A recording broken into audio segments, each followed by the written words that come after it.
नमस्कार, आप देख रहे हैं दैनिक रेडियो। दिन भर की बड़ी खबरों में आपका स्वागत है। इन खबरों में हम जानेंगे क्यों फरार हो गए ट्रेनी आईएएस पूजा खेड़कर के माता पिता, देखेंगे कि सेना ने कितना पैसा दिया शहीद के माता पिता और पत्नी को, जानेंगे कैसे महाराष्ट्र के फोर्ट में फंसे पर्यटकों का किया गया रेस्क्यू, देखेंगे किन कारणों से जून में थोक महंगाई दर पहुंची उच्चतम स्तर पर, जानेंगे नीट मामले पर सुप्रीम कोर्ट ने क्यों भेजा सभी हाई कोर्ट को नोटिस, देखेंगे मुंबई होर्डिंग हादसे में किस किस के खिलाफ पेश हुई चार्जशीट और जानेंगे क्यों all India Muslim law board ने सुप्रीम कोर्ट को बताया गलत। महाराष्ट्र के पुणे की ट्रेनी आईएएस अफसर पूजा खेड़कर के माता पिता फरार हैं। पुलिस ने आज सोमवार 15 जुलाई को कहा उनसे संपर्क करने की कोशिश कर रहे हैं, लेकिन उन्होंने अपना फोन बंद कर दिया है। पुलिस ने कहा, हम बानेर रोड पर स्थित उनके बंगले पर कल और आज 2 बार गए थे, वे दोनों ही बार हमें नहीं मिले। एक बार जब हम उन्हें ढूंढ लेंगे तो जाँच बैठा दी जाएगी और कानूनी कार्रवाई आगे बढ़ाई जाएगी। दरअसल बता दें कि पूजा की मां मनोरमा का एक वीडियो वायरल हुआ था, जिसमें वह पिस्तौल से किसानों को धमकाती हुई नजर आ रही थी। घटना पुणे के मुलसी तालुका के धड़ावली गांव की है, जहां पूजा के पिता दलीप खेड़कर ने जमीन खरीदी थी। पूजा के माता पिता पर इसी मामले में केस दर्ज है। वहीं स्थानीय लोगों का आरोप है कि खेड़कर परिवार ने बाउंसर की मदद से पड़ोसी किसानों को जमीन पर कब्जा करने की कोशिश की और उनको धमकाया है। किसान कुलदीप पासलकर ने बताया कि मनोरमा जबरदस्ती उनकी जमीन को हड़पने की कोशिश कर रही है।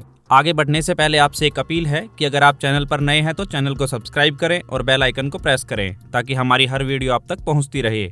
आइए अब देखते हैं आगे की खबरें। सियाचिन में सेना के टेंट में आग लगने से 19 जुलाई 2023 को शहीद हुए देवरिया के कैप्टन अंशुमान के परिवार को आर्मी ग्रुप इंश्योरेंस फंड से 1 करोड़ रुपए दिया गया है। यह रकम अंशुमान के पेरेंट्स और उनकी पत्नी को आधी आधी बांटी गई है। वहीं शहीद के माता पिता ने कहा था, बेटे को मिले मरणोपरांत कीर्ति चक्र को बहू ने छूने तक नहीं दिया। बेटे के जाने के बाद बहू सम्मान लेकर चली गई, हमारे पास कुछ नहीं बचा। वहीं उन्होंने कहा था कि आर्मी को शहीद के परिवार को मिलने वाली वित्तीय सहायता के नियमों में बदलाव करना चाहिए। वहीं इसे लेकर आर्मी के सूत्रों ने कहा है कि आर्मी की ओर से पेरेंट्स को 50 लाख और पत्नी को 50 लाख दिए जा चुके हैं। द हिंदू की रिपोर्ट के मुताबिक शहीद की पेंशन उनकी पत्नी स्मृति को ही मिलेगी, क्योंकि अंशुमन ने उनको नॉमिनी बनाया था। वहीं इसके अलावा यूपी सरकार ने भी परिवार को 50 लाख रुपए दिए थे। इसमें से 15 लाख माता पिता और 35 लाख रुपए पत्नी स्मृति को दिए गए थे। इसके बावजूद भी शहीद के पेरेंट्स ने कहा था कि वित्तीय सहायता के नियमों में बदलाव होना चाहिए। आइए देखते हैं अगली खबर। बता दें कि महाराष्ट्र में तेज बारिश के कारण कई नदियां उफान पर आ गई है, जिसके चलते नासिक के अजनेरी फोर्ट में 10 से ज्यादा पर्यटक सीढ़ियों पर पानी के तेज बहाव में फंस गए थे।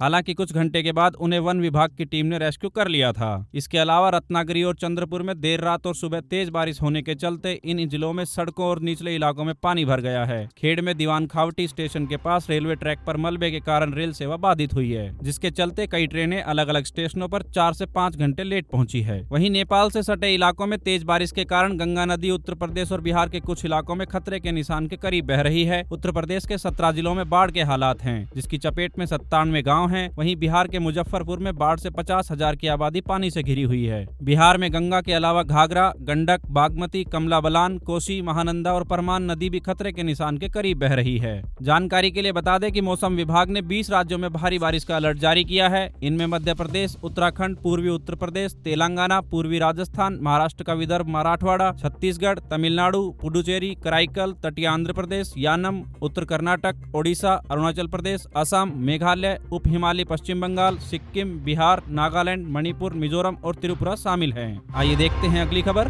जून में थोक महंगाई दर बढ़कर 16 महीनों के ऊपरी स्तर पर पहुंच गई है। आज 15 जुलाई को जारी किए गए आंकड़ों के अनुसार जून में थोक महंगाई बढ़कर 3.36% पर पहुंच गई है। वहीं फरवरी 2023 में थोक महंगाई दर 3.85% रही थी। बता दें कि मई में थोक महंगाई बढ़कर 15 महीनों के ऊपरी स्तर पर 2.61% पर थी। वहीं इससे पहले अप्रैल 2024 में महंगाई 1.26% पर रही थी, जो 13 महीने का उच्चतम स्तर था। उधर शुक्रवार को रिटेल महंगाई में भी तेजी देखने को मिली थी। बता दें कि थोक महंगाई के लंबे समय तक बढ़े रहने से ज्यादातर प्रोडक्टिव सेक्टर पर इसका बुरा असर पड़ता है। अगर थोक मूल्य बहुत ज्यादा समय तक ऊंचे स्तर पर रहता है तो प्रोड्यूसर इसका बोझ कंज्यूमर पर डाल देते हैं, जिसके चलते सरकार केवल टैक्स के जरिए WPI को कंट्रोल कर सकती है। आपकी जानकारी के लिए बता दें कि भारत में 2 तरह की महंगाई दर है, एक रिटेल यानी खुदरा और दूसरी थोक महंगाई होती है। रिटेल महंगाई दर आम ग्राहकों की तरफ से दी जाने वाली कीमतों पर आधारित होती है, जिसको कंज्यूमर प्राइस इंडेक्स भी कहते हैं। वहीं होलसेल प्राइस इंडेक्स का अर्थ उन कीमतों से होता है जो थोक बाजार में एक कारोबारी दूसरे कारोबारी से वसूलता है। आइए देखते हैं अगली खबर। सुप्रीम कोर्ट में नीट मामले पर आज 15 जुलाई को सुनवाई हुई, जिसमें CJI चंद्रचूड़ की बेंच ने देश के सभी हाई कोर्ट में NTA के खिलाफ दायर हुई याचिकाओं को ट्रांसफर करने के लिए नोटिस जारी कर दिया है। दरअसल नेशनल टेस्टिंग एजेंसी ने सुप्रीम कोर्ट में नई याचिकाएं दायर की थी, जिसमें एजेंसी ने देश के सभी हाई कोर्ट में लगी याचिकाओं याचिकाओं को सुप्रीम कोर्ट में ट्रांसफर किए जाने की मांग की थी।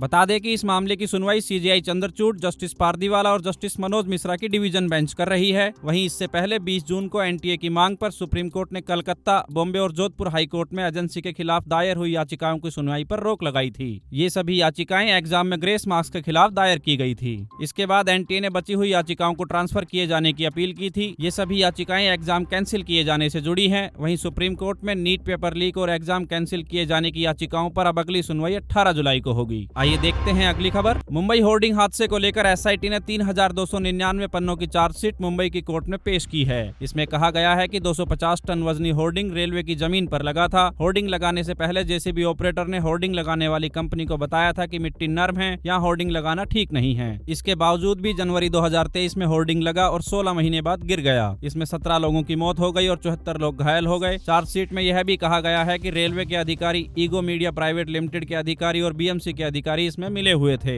बता दें कि 13 मई शाम 250 टन वजनी होर्डिंग गिरने के बाद 66 घंटे तक रेस्क्यू ऑपरेशन चला था। रेलवे के एडमिन विभाग के असिस्टेंट पुलिस कमिश्नर ने होर्डिंग हादसे पर बयान जारी कर बताया था कि जिस पेट्रोल पंप पर होर्डिंग गिरा है वह भारत पेट्रोलियम कॉर्पोरेशन लिमिटेड का है। यह पेट्रोल पंप रेलवे पुलिस की जमीन पर बना है। तत्कालीन जीआरपी कमिश्नर कैसर खालिद ने दिसंबर 2021 में भावेश की कंपनी को 10 साल के लिए पेट्रोल पंप के पास होर्डिंग लगाने की मंजूरी दी थी। वहीं म्युनिसिपल कमिश्नर भूषण गगरानी ने बताया कि होर्डिंग लगाने के लिए बीएमसी से कोई अनुमति नहीं ली गई थी। होर्डिंग के आसपास के पेड़ों को जहर देकर सुखाने के मामले में पुलिस में शिकायत भी दर्ज कराई गई थी।